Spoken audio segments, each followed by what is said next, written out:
My classes in functional neurology stress two components that are essential for healing to happen. They emphasize the necessity of having fuel and activation.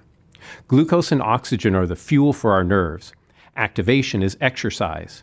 Infrared light therapy helps to feed the nerves and muscles by improving circulation. Research has shown that infrared therapy increases the production of nitric oxide. This in turn can accelerate the repair of blood vessels and nerves. Studies using infrared thermography demonstrate an improvement in circulation for 2 to 3 hours following a treatment. Infrared therapy is typically applied using pads to surround the joint. Treatments are pain-free. The only thing a patients feel is a relaxing warm sensation.